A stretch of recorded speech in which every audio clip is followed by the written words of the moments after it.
నా పేరు సుజాత, బెంగళూరు. భగవంతుడంటే పుస్తకము. ఈ రోజు నేను ఎంచుకున్న టాపిక్ నా భావనే భగవంతుడు చూస్తాడు. నేను గ్రహించిన విషయాలను చెప్తాను మాస్టర్స్. మనము ఏ పని చేసినా మనకు ఇవ్వబడిన వాటిలో సమాజానికి ఉపయోగపడాలి. అంటే ఇతరులకి రకరకాలుగా సహాయం చేస్తూ ఉంటాము, సేవ చేస్తూ ఉంటాం. సేవా దృక్పథంతో చేయాలి. భగవంతుడు ఏమి చేసినా చూస్తాడనమాట. అంటే ఉద్దేశాన్ని, భావాన్ని, వీడు ఏ భావంతో చేస్తున్నాడు, భావన శుద్ధంగా ఉండాలి. భావన శుద్ధంగా ఉంటేనే ఏ ఉద్దేశంతో చేస్తున్నాడు, ఇతరులకు సేవ చేస్తే ఏమన్నా ఆశిస్తున్నాడా, ఆశించకుండా చేయాలి. బాహ్య ప్రవర్తన అంటే చూసేవారికి చేతల్లో భగవంతుడిని ఆరాధిస్తున్నట్లు ఉంటుంది. భగవంతుడిని భక్తి భావనతో ఆరాధిస్తున్నట్టు ఉంటుంది. కానీ కోరికలతో ఏదో ప్రయోజనాన్ని ఆశించి, ఫలాపేక్షతో ఫలితాన్ని, లాభాన్ని ఆశించే భగవంతుడి దగ్గరికి వెళ్తాము. పత్రి గారు 18 ఆదర్శ సూత్రాలలో 14వ సూత్రము, విగ్రహారాధన వద్దు, సత్యారాధన చేయాలి. ఆత్మ ఆరాధన చెయ్యాలి. విగ్రహాలు అంటే శిలలు, రాతి బొమ్మలు, గుడి మీద రాతి బొమ్మలు ఉంటాయి, అలాంటివి అనమాట. రాతివి విగ్రహాలు. మృత్తిక, సైకత లింగాలు, మట్టివి. దారు, చెక్క వృక్షాలు, చెక్కతో చేస్తారు కదా. పూరి జగన్నాథుడు చెక్కతో చేస్తారు కదా. శ్రీకృష్ణుడిది, బలభద్రుడిది, సుభద్ర చెక్కతో. ఇవన్నీ మానవుడి రచనలే. అంటే మానవుడు బుద్ధి, మేధాశక్తితో, నైపుణ్యంతో చేసినవే అన్నమాట. ఈ శిలలను పూజిస్తే మన గుణం మారదు. మన గుణం మారాలి అంటే 100-150 జన్మలు పడుతుంది. మానవుడు అంటే శరీరము, మనసు, ఆత్మ. శరీరము, మనసు కనిపిస్తున్నాయి.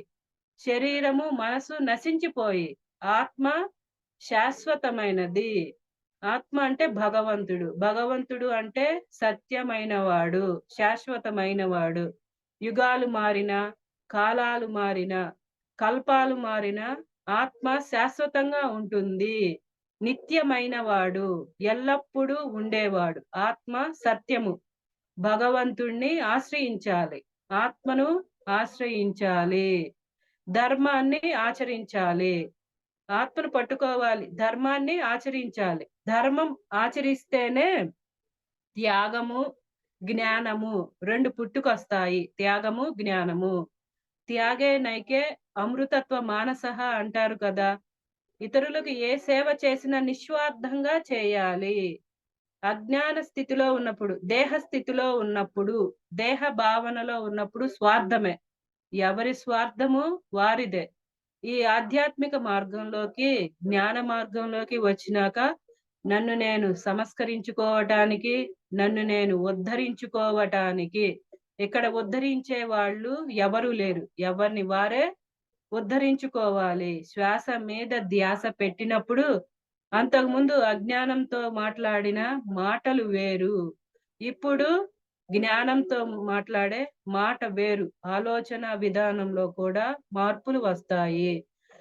భగవంతుడు నా నైతిక ప్రవర్తన చూస్తాడు.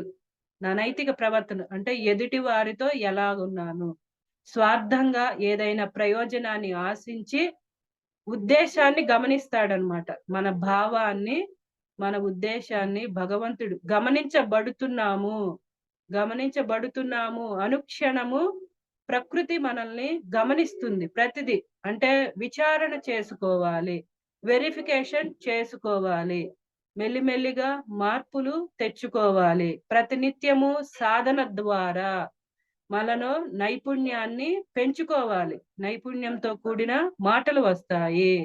ఉన్నతమైన విచక్షణ జ్ఞానం అలవడుతుంది. యుక్తాయుక్త విచక్షణ జ్ఞానము అలవడుతుంది. సమాజానికి మనము ప్రతిబింబం లాగా ఉండాలి. అంటే మనని ఆదర్శంగా తీసుకోవాలి. అంటే ఏ ఉద్దేశం ఉన్నా సరే గొప్పల కోసం చేయకూడదు. గొప్పలకు పోతే తిప్పలు తప్పవు.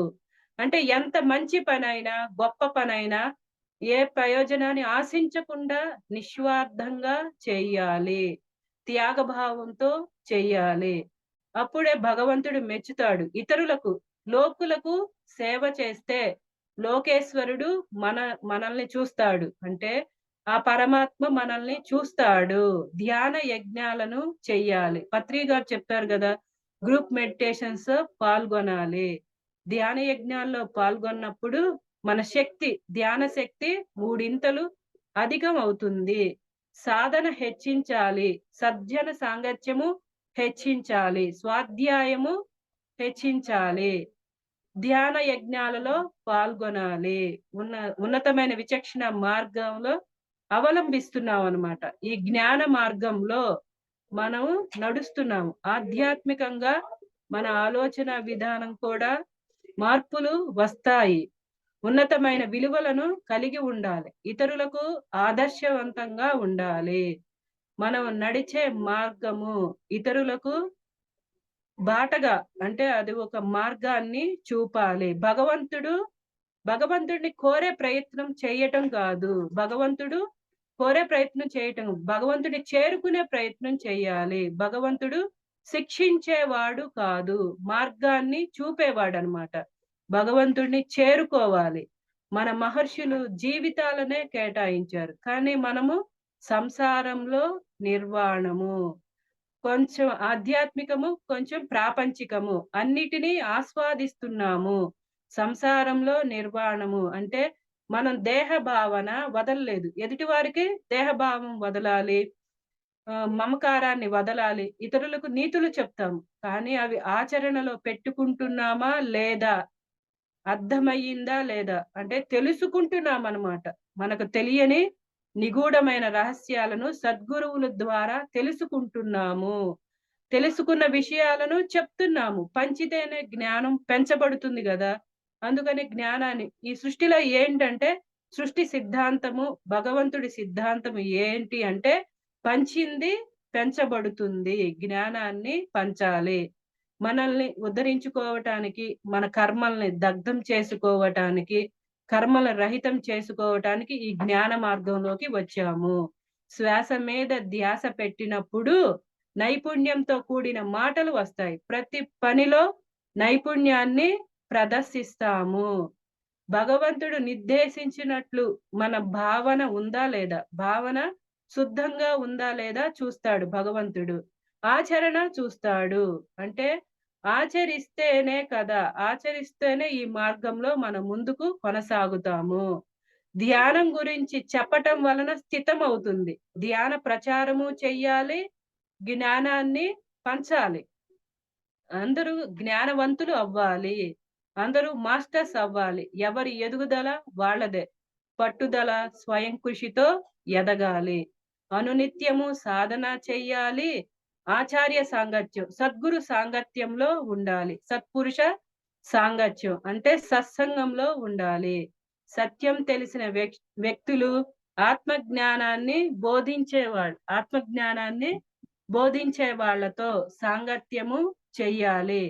అనునిత్యము 3 పనులు చెయ్యటం వలన సాధన చెయ్యటము, సజ్జన సాంగత్యంలో జూమ్ సెషన్స్ లో పాల్గొనటము, స్వాధ్యాయము చేయటం వలన, స్వాధ్యాయము అంటే సర్వోత్తమ తపస్సు. స్వాధ్యాయం అంటే సర్వోత్తమ తపస్సు అన్నమాట. బుద్ధిని వికసింప చేసుకోవాలి. బుద్ధి వికాసం చెందాలి. బుద్ధి విప్పారుతుందన్నమాట. స్వాధ్యాయం చేస్తే మెలకువలు కలుగుతాయన్నమాట. మనలో మార్పులు చదివేటప్పుడు ఒక్కొక్క కోణంలో మనకు అర్థమవుతూ ఉంటుంది. ధ్యాన సాధన చేస్తూ సద్గురువు చెప్పే జ్ఞానాన్ని ఆచరణలో పెట్టుకోవాలి.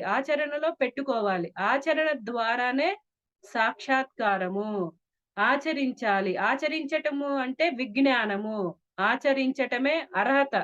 ఒక నైపుణ్యాన్ని, ఒక మెట్టు పైకి ఎదగాలి. భగవంతుణ్ణి చేరుకోవటానికి ప్రయత్నం చేస్తూనే ఉండాలి. ప్రతినిత్యము ధ్యాన సాధన అభ్యాసము చెయ్యాలి. వైరాగ్యము పొందాలి అన్నమాట. వైరాగ్యము అంటే వైవిధ్యమైన రాగము కలిగి ఉండాలి. అంటే అనురాగంలో ఉంటే, మమకారంలో ఉంటే మనకు జన్మలు పెరుగుతాయి అన్నమాట. తగ్గాలి అంటే వైరాగ్యం. అన్నిటి మీద వ్యామోహాలు తగ్గించుకోవాలి. ఈ మార్గంలోకి వచ్చాము అంటే నన్ను నేను ఉద్ధరించుకోవటానికే. నాకు నేనే చెప్పుకుంటున్నాను. ఇతరులు ఎవ్వరు మనల్ని ఉద్ధరించలేరు. ఎవరిని వారే ఉద్ధరించుకోవాలి. అది సాధన ద్వారా. నిరంతరము నన్ను నేను శోధించుకోవాలి. నిరంతరము నన్ను నేను సాధించుకోవాలి. చేతల ద్వారా అంటే మనం చేసే పనుల ద్వారా తప్పులు జరిగితే ధ్యాన శక్తి కోల్పోతామనమాట.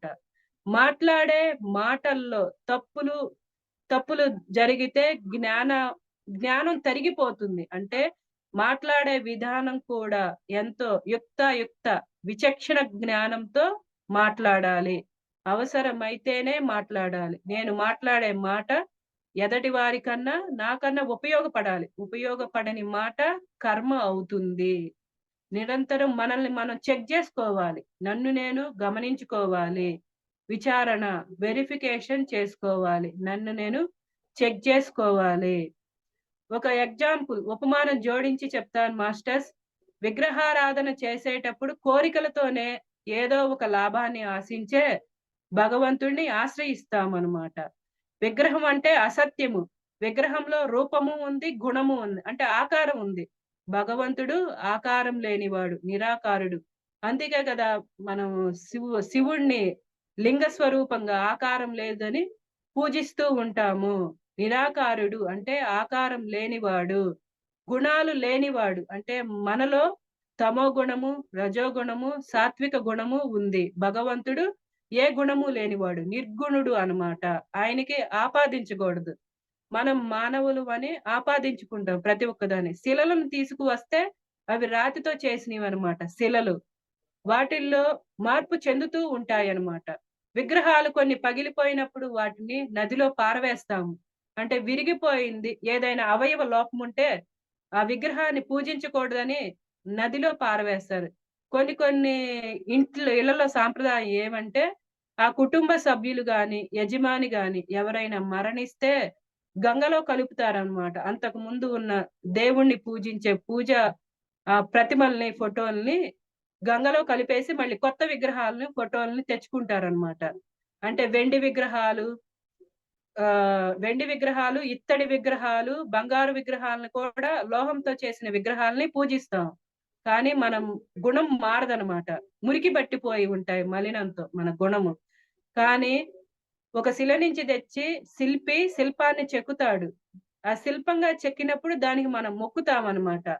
ఎంతో పరిపూర్ణంగా ఉన్న మనలో ఆ భగవంతుడు చైతన్య స్వరూపంగా ఉన్నాడు. జ్యోతి స్వరూపంగా ఉన్నాడు ఆ పరమాత్మ.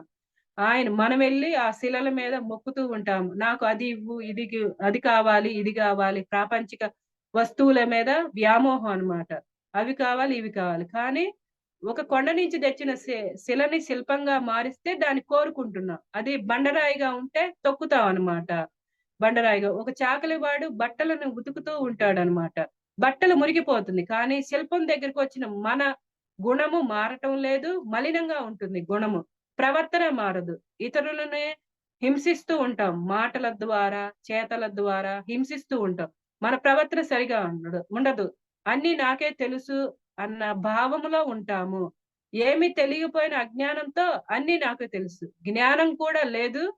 కానీ నాకు అన్నీ తెలుసు అన్నట్టు ప్రవర్తన ఉంటుంది. ఇతరులని హింసించటం అన్నమాట. జీవుల్ని వాటిని కూడా హింసిస్తున్నాం. కానీ మనకు తెలీదు.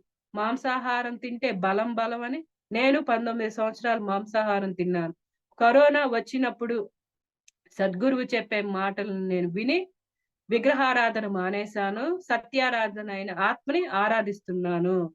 విగ్రహారాధన మానేశాను. సత్య మార్గంలో నడుస్తున్నాను. అంటే ఆత్మను ఆరాధించిన వారిలోనే మార్పులు వస్తాయి. శ్వాసను పట్టుకున్న వారిలోనే మార్పులు వస్తాయి. శ్వాస మీద ధ్యానాన్ని చేసిన వారిలోనే మార్పులు వస్తాయి. మన ఋషులు ఎవరైనా సరే శ్వాసనే పట్టుకున్నారు. శరీర అవసరాలకు పరిమితం అవ్వాలి. ఆత్మస్థితిని బట్టే దేహస్థితి ఉంటుంది. ఆత్మస్థితిని బట్టే దేహస్థితి ఉంటుంది. బాహ్యంలో స్థితి మారుతూ ఉంటుంది. శరీరము అంటే ఉన్న స్థితి. ఆత్మ అంటే ఉన్నత స్థితి. అంటే ఉన్న స్థితి నుండి ఉన్నత స్థితికి చేరుకోవాలి. సాధన ఒక్కటే మార్గము. శ్వాస మీద ధ్యాస. ధ్యానము ఒక్కటే మార్గము. పత్రి గారు చెప్పినట్టు ఉపనిషత్తులలో స్వస్వరూపానుసంధానము భక్తిరిద్యా విధీయతే. స్వస్వరూపానుసంధానము భక్తిరిద్యా విధీయతే. అంటే నా స్వరూపము అయిన ఆత్మను మర్చిపోవటం వలనే ఈ ప్రాపంచికమైన విషయాలను ఆపాదించుకుంటున్నాను. నాకు నేను ఆపాదించుకుని ఇరుకుల పడిపోతున్నామనమాట. అంటే అగాధంలో. పూజ చేస్తే మనము గొయ్యనమాట. అది మెట్టు గాదు పూజ. పూజ చేస్తే హీనభావంలో ఉన్నట్లే లెక్క. సత్యారాధన, ఆత్మ ఆరాధన చేస్తే ఎవరి ఎదుగుదల వారిదే. మన ఆత్మ ఎదుగుదల కోసము, ఆత్మ పరిపక్వత కోసము, ఆత్మ ఉన్నతి కోసము, ఆత్మను ఉద్ధరించుకోవటానికి ఈ జ్ఞాన మార్గంలోకి, సత్య మార్గంలోకి వచ్చాము. నన్ను నేను మార్చుకోవటానికి వచ్చాను ఈ మార్గంలోకి. ఇతరులని మార్చలేము కానీ మనల్ని మనం మార్చుకోవచ్చు కదా! ఇంకొక ఉపమానం జోడించి చెప్తాను మాస్టర్స్. రమణ భగవాన్ ఆశ్రమంలో జరిగిన ఒక యథార్థ సంఘటన. రమణ భగవాన్ దగ్గరికి ఒక మహనీయుడు వెళ్ళాడు. ఒక మహనీయుడు వెళ్ళాడు. 2 రోజులు ప్రయాణం చేసి రమణ మహర్షి దగ్గరికి వెళ్ళాడు. ఈ ఆశ్రమంలో లోపాలు, అవినీతి పనులు జరుగుతున్నాయి అని చెప్తాడు. దీనిలో ముఖ్య పాత్ర ఉన్నత అధికారి సర్వాధికారే ముఖ్య పాత్ర వహిస్తున్నాడు అని రమణ భగవానికి చెప్తాడు ఆ మహనీయుడు. చెప్తే రమణుడు చాలా నిశ్చలంగా ఉంటాడనమాట. ఆయన ప్రశాంతంగా వింటాడు. నాయనా, ఇక్కడకు నీవు ఎందుకు వచ్చావు అని రమణులు అడుగుతాడు. ఆ సర్వాధికారి రమణ భగవాన్‌కి పూర్వాశ్రమంలో తమ్ముడనమాట. రమణులకి తమ్ముడనమాట ఆ సర్వాధికారి. కానీ ఆయన నిశ్చలంగా అతను చెప్పే విషయాలను గ్రహిస్తాడనమాట. గ్రహించి, "నువ్వు నాలో ఏదన్నా విషయం ఉందా? అంటే జ్ఞానాన్ని పొందటానికి వచ్చావా? జ్ఞానం మీద కాంక్షతో వచ్చావా? తపనతో వచ్చావా? ఆరాటం దేని మీద? బాహ్య స్థితి మీద ఆరాటం ఉందా? ఉన్నతమైన జ్ఞానాన్ని పొందటం మీద నీకు ఆరాటం ఉందా?" అని రమణులు అడుగుతాడు. నీకు ఈ ఆశ్రమంలో భాగస్వామ్యం కావాలి అంటే ఆ ఉన్నత అధికారికి అసిస్టెంట్‌గా అతనితో పాటు నువ్వు గూడా భాగస్వామ్యం వహించు. ఆశ్రమ బాధ్యతల్ని పంచుకో. 2 అణాలు, 3 అణాలు సంపాదించుకో అని రమణులు చెప్తాడు. కానీ నిస్వార్థంగా సేవా దృక్పథంతో చేయాలి. శ్రద్ధగా చేయాలి. ఆ పనుల్లో క్లియర్‌గా ఉండాలి. అంటే నీతి నిజాయితీతో ఎదుటి వారిలో చెప్పటం గాదు. మనలో ఉండాలి. ఆ శ్రద్ధ, ఆ నీతి నిజాయితీతో చెయ్యి. త్యాగభావంతో నిస్వార్థంగా సేవలను చెయ్యి. ఆ సర్వాధికారితో నువ్వు గూడా భాగస్వామ్యం వహించు అని రమణులు చెప్తాడు. అంటే మనం ఆశ్రమానికెళ్ళి అక్కడ ఏం జరుగుతున్నాయో, ఇక్కడ ఏం జరుగుతున్నాయో లోపాయకారి పనులు. అంటే మనలో తప్పులను చూసుకోం కానీ ఇతరుల తప్పులను ఎంచుతామన్నమాట మూర్ఖుడిలాగా. అతని ప్రవర్తన కూడా అలాగే ఉంది. ఎదటి వాళ్ళ తప్పుల్ని చూపిస్తే అది మూర్ఖత్వమే అవుతుంది. రమణ భగవాన్ చెప్తాడన్నమాట. అంటే ఎదటి వాళ్ళ తప్పులు ఎంచుతాము. గురువు దగ్గర లోపాన్ని చూస్తాం. బాహ్యంగా గురువు ప్రవర్తనతో మనకు సంబంధం లేదు. గురువు బాహ్య ప్రవర్తనతో మనకు సంబంధం లేదు. గురువు యొక్క జ్ఞానానికే ప్రాముఖ్యం ఇవ్వాలి.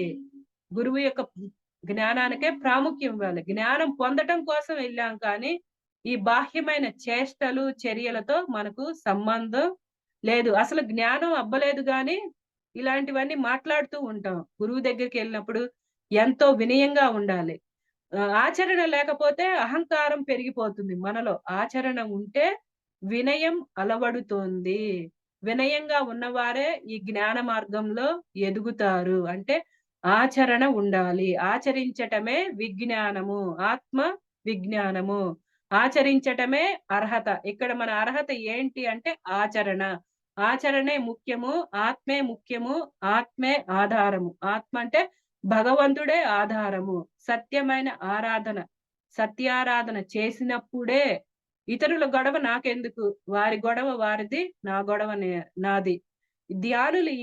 ధ్యానం చేస్తే వాళ్ళు నిగూఢమైన రహస్యాలను తెలుసుకుంటారనమాట. వేరే వారి విషయాల్లో వేలు పెట్టరనమాట. వేరే వారి విషయాల్లో వేలు పెట్టి వాసనలు చూడటము అది ప్రాపంచికంలో ఉన్న బుద్ధి అన్నమాట. ఆ బుద్ధిని వికసింప చేసుకోవాలి. ఆ బుద్ధి వికాసం చెందాలి.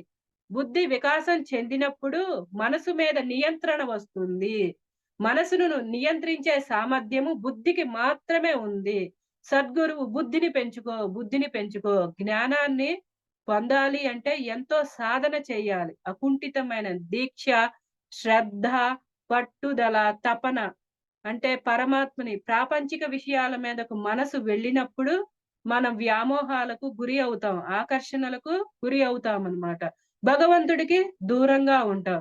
భగవంతుడికి చేరువలో ఉండాలి అంటే సాధన మార్గం ఒక్కటే. తీవ్రాతి తీవ్రమైన సాధన ఉన్నది ఒక్కటే. శ్వాస మీద ధ్యాస. ఆ ధ్యానాన్ని చేసినప్పుడే భగవంతుడికి చేరువవుతాము. సద్గురువు సత్యాన్ని బోధిస్తున్నాడు. ఆత్మ బోధ. ఆ బోధతో శిష్యుణ్ణి ఆయన అనుగ్రహిస్తాడన్నమాట. గురువు అనుగ్రహం ఉంటేనే మనకు ఈ జ్ఞానం వస్తుంది. గురువు అనుగ్రహాన్ని పొందాలి అంటే క్రమశిక్షణ ఉండాలి. డెడికేషన్ అంకిత భావం ఉంది. అంకిత భావం ఉండాలి. గురువు అందరికీ సమానంగానే బోధిస్తాడు శిష్యులకి. కానీ అర్థం చేసుకునే వారిలో అనేక కోణాలుంటాయి. ఆధ్యాత్మిక ఆత్మ సత్యం ఒక్కటే. అర్థం చేసుకునే వారిలో అనేక కోణాలు. తెలుసుకోవటం వేరు, అర్థం చేసుకోవటం వేరు. ఆచరణలో పెట్టుకుంటేనే మనం ఎదుగుతాము. ఆచరణ ద్వారానే సాక్షాత్కారం కలుగుతుంది. జీవించి ఉండగానే జీవన్ముక్తులు అంటే ఆనందంగా ఉండాలి. రమణులు నిత్య సుఖి అంటే ఆయన శరీర అవసరాలను శరీర ధ్యాస లేదు, ప్రపంచ ధ్యాస లేదు. శరీర ధ్యాస, ప్రపంచ ధ్యాస తగ్గించుకున్నాడు రమణులు. రమణ భగవాన్ పూర్తిగా ఆత్మస్థితిలో ఉన్నాడు. ఆత్మ సుఖాన్ని, శాశ్వత ఆనందము ఆ భగవంతుడి దగ్గరే ఉంది. భగవంతుడు బాహ్య ప్రియుడు కాదు. భగవంతుడు భావన ప్రియుడు. మన భావన శుద్ధంగా ఉండాలి. శుద్ధత్వమే బుద్ధత్వము. ప్యూరిటీగా ఉండాలి. ఎదుటి వారికి నీతులు చెప్పటం గాదు. నేను ఆచరణలో పెట్టుకుంటున్నానా లేదా? విచారణ చేసుకున్నప్పుడు, వెరిఫికేషన్ చేసుకున్నప్పుడు మనలో ఆలోచన కలుగుతుందనమాట. ఆలోచన విధానంలో మార్పు వస్తుంది. నెమ్మది నెమ్మదిగా మార్పులు వస్తాయి. మనసు మారాలి అంటే అంత తేలిక ఏమి కాదు. తీవ్రాతి తీవ్రమైన సాధన చేయాలి. గ్రూప్ మెడిటేషన్‌లో 3 ఇంతల శక్తి పెరుగుతుందనమాట. గ్రూప్ మెడిటేషన్స్‌లో. ఇంట్లో కూర్చొని ధ్యానం చేస్తాను అంటే మన ఎదుగుదల ఎలా వస్తుంది? సాధన చెయ్యాలి, సజ్జన సాంగత్యం చెయ్యాలంటే జూమ్ సెషన్స్‌లో పాల్గొనాలి. ఆత్మజ్ఞానం తెలిసిన ప్రతి వ్యక్తి దగ్గర మనం నేర్చుకోవాలి. ప్రతి ఒక్కరిని అధ్యయనం చేయాలి. ఆత్మ గురించి అనునిత్యము తెలుసుకోవాలి. ఆత్మను అధ్యయనం చేయాలి. భగవంతుడి గురించి చర్చించుకోవాలి. భగవంతుడి గురించి తెలుసుకోవాలి. ఎన్నో నిగూఢమైన రహస్యాలను ప్రతినిత్యము సద్గురు సాంగత్యంలో నేర్చుకుంటూ ఉండాలి. ప్రతినిత్యము సాంగత్యంలో మనం జ్ఞానాన్ని పొందుతూ ఉండాలి. ఈ మార్గంలో ద్వైత భావంలో ఉంటే మనము ఎదగలేమనమాట. నేను వేరు, వాళ్ళు వేరు అన్న భావనలో ఉంటే మనం ఎదగలేమనమాట. మనలో ఎదుగుదల ఉండాలి అంటే మార్పులను తెచ్చుకోవాలి. ముందు నాలో తప్పులను, లోపాలను సరిదిద్దుకోవాలి. నన్ను నేను సరిదిద్దుకున్నప్పుడే ఈ మార్గంలో కొనసాగుతాను. ఉన్నది ఉన్నట్లు చెప్పాలి. గొప్పల కోసం, మెహర్బానీల కోసము అవతల వారి మెప్పుల కోసం చెప్పటం కాదు. ఇక్కడ లోకేశుడు, సద్గురువు లోకేశుడు పరమాత్మ మెచ్చుకోవాలి. పరమాత్మకు దేహం లేదు గాబట్టి సద్గురు రూపంలో వచ్చి ఈ ఆత్మబోధ చేస్తాడు. ఆత్మబోధ ప్రతినిత్యము ఆత్మబోధ వింటే మనలో మార్పులు మెల్లిమెల్లిగా కలుగుతూ ఉంటాయి. సాధన ద్వారా గూడా. మనసు శుద్ధి అవుతుంది. ఒక ఎగ్జాంపుల్ జోడించి చెప్తాను మాస్టర్స్. ప్రతినిత్యము మనం వంట చేసుకున్నప్పుడు వంట పాత్రలు శుద్ధి చేసుకుంటాము, మళ్ళీ అశుద్ధి అవుతాయి. అలాగే మన మనస్సు గూడా ప్రాపంచిక విషయాలను విన్నప్పుడు అది అశుద్ధంగా మారుతుంది.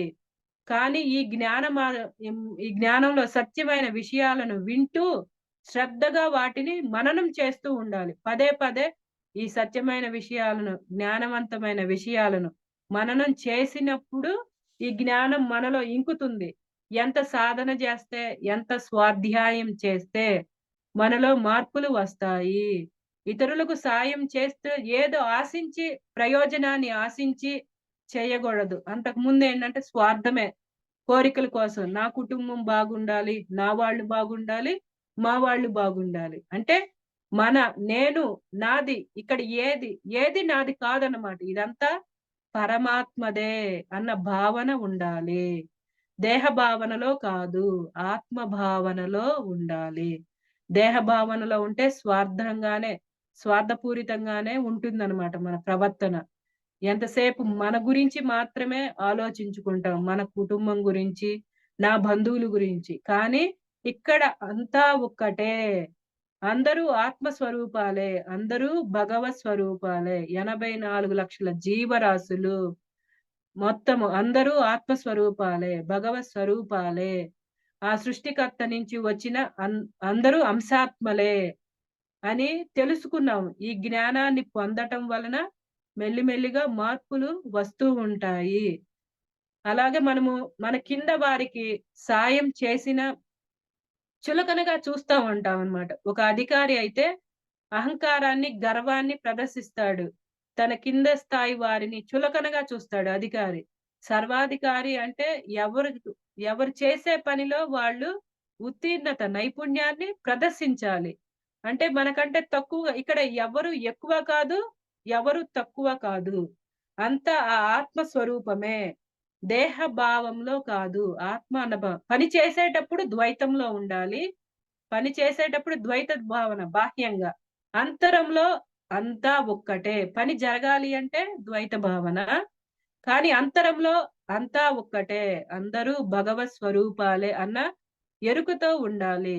మాట మీద ఎరుక, అవేర్‌నెస్ ఉండాలి అంటే తీవ్రాతి తీవ్రమైన సాధన చేసుకోవాలి. ప్రతినిత్యము మనల్ని మనం పరీక్షించుకుంటూ ఉండాలి. మనల్ని మనం పరీక్షించుకుంటూ, సెల్ఫ్ చెక్ చేసుకుంటూ ఉండాలి. అధ్యయనం చేసుకోవాలి అన్నమాట. నన్ను నేనే శోధించుకోవాలి. నన్ను నేనే సాధించుకోవాలి. నాతో నేను తప్పనిసరి అంటే శ్వాస మీద ధ్యాస పెట్టినప్పుడే నాతో నేను ఉంటాను.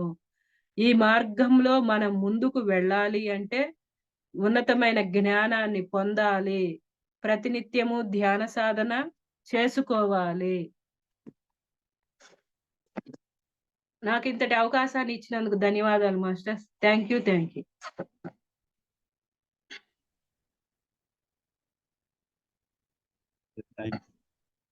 Thank you madam. Thank you sir.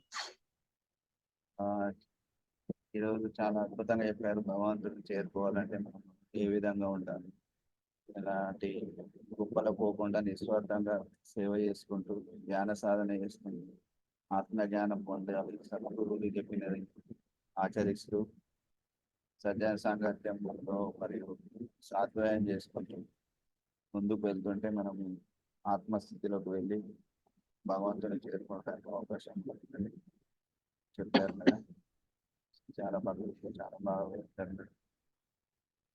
Thank you madam. Thank you sir. Thank you. Masters ఎవరైనా మాట్లాడే వాళ్ళు ఉంటే హ్యాండ్ రైజ్ చేయండి. వీడియో ఆన్ చేసుకొని మాట్లాడండి.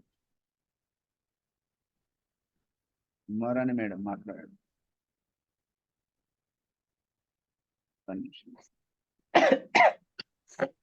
మాట్లాడండి. నమస్తే మేడం. నమస్తే మేడం. నమస్తే మేడం. మీరు మొత్తం ప్రసంగం అంతా కూడా ఒక జలపాతం లాగా అసలు ఎక్కడ గ్యాప్ తీసుకోకుండా చక్కటి మంచి విషయాన్ని మంచి సూక్తులన్నీ ఒక ఫ్లవర్ బొకేగా కట్టి తీసుకొచ్చి ప్రతి విషయాన్ని చాలా జాగ్రత్తగా వివరించి చెప్పారా అన్నట్టు అనిపించింది మేడం. నాకు చాలా బాగుంది. అయితే మీరు చెప్పిన విషయంలో విగ్రహారాధన అది కాదు, మన మనసులో ఉండాలి అన్న మీ అభిప్రాయం కరెక్ట్ మేడం. నేను మీతో ఏకీభవిస్తున్నా. కానీ మా మేడం ఏం చెప్పారు అని అంటే విగ్రహారాధన అనేది చెయ్యాలి అని చేసేవాళ్ళు మనం చేసే విగ్రహారాధనలో కూడా స్వామి ఉన్నారు అని ఇంకొక మెట్టు పైకెక్కి పూజ అన్నది తొలి మెట్టు. ఆ మెట్టు పైకెక్కి విగ్రహారాధన చేసినా గాని అందులో కూడా స్వామి ఉన్నారు అన్న విషయాన్ని గుర్తించి విగ్రహారాధన ఇంకా అంటే పూజ ముందుకు అంటే పూజ తెలుమెట్టు మేడం. ఇంకా ముందుకు వెళ్ళాలి అన్న అభిప్రాయం ఆవిడ మాతో కానీ చెప్పారు అని. జ్ఞానం పొందాలి అంటే జ్ఞానం తుదిమెట్టు కదా. రమణులు పూజ చేశాడా, ధ్యానం చేశాడా? నువ్వు ధ్యానం ఒక చేశారు. పరమాత్మగా, ఒక దైవంగా మారాలి. అంతకు ముందు మాంసాహారం తినేటప్పుడు ఒక జీవిని హింసిస్తున్నాము, మాటలతో ఎదుటి వారిని హింసిస్తున్నాము అన్న భావన కూడా మనలో లేదనమాట. కఠినంగా అవునా? ఉండిద్ది. సత్యము కఠినంగానే ఉంటుంది, తేటతెల్లంగానే. కానీ సత్యము ఎప్పటికైనా సరే నీరు పల్ల మెరుగు, సత్యము నిజము వ్యాప్తి దేవుడు మెరుగు. ఎరుగు. ఓకే సత్యము మేడం. వ్యాప్తి ఓకే. మెరుగు. అంటే పూజ ఉమ్, చేస్తూ ఉంటే నువ్వు కిందే ఉంటావు. నువ్వు పై లెవెల్ కి ఉమ్, ఎదగాలి ఉమ్, అంటే ధ్యానాన్ని పట్టుకోవాలి. మన ఉమ్, మహర్షులు చూసుకోండి, జీవితం అంతా పత్రి గారే చెప్తారు కదా, ఒడిశాలో నేను 200 సంవత్సరాలు జన్మంతా ధ్యానం చేశాను. జన్మంతా ధ్యానం చేస్తే నువ్వు పరమాత్మగా ఎదుగుతావు అన్నమాట. మనలో ఉన్న దుర్గుణాలు, మనసులో ఉన్న అవలక్షణాలు, బాహ్య ప్రపంచాన్ని చూస్తూ ఉంటే కోరికలేనమాట, మితిమీరిన కోరికలు. అంటే తృష్ణ. మన యయాతి మహారాజు గురించి చెప్పుకుంటాం కదా పురాణాలలో. యయాతి అవునవును. అవును. మహారాజు అవును మేడం. 2 అవును. సార్లు అంటే సుఖభోగాలను అనుభవించిన యవ్వనాన్ని, ఆఖరికి కన్న కూతుర్ని కూడా ఆయన అనుభవిస్తాడు. అంటే మనకి కోరికల వల్ల ఎంత దిగజారిపోతాము అంటే మన నైతిక ప్రవర్తన కూడా మనకి దృష్టిలో ఉండదన్నమాట. జ్ఞానాన్ని పొందితేనే యుక్త విచక్షణ జ్ఞానము, ఉన్నతమైన విచక్షణ జ్ఞానము, ఆ విలువలన్నీ అలవర్చుకుంటాం అన్నమాట. కళ్ళు మూసుకున్నప్పుడే కదా బాహ్యాన్ని చూడము, అంతరంలోకి.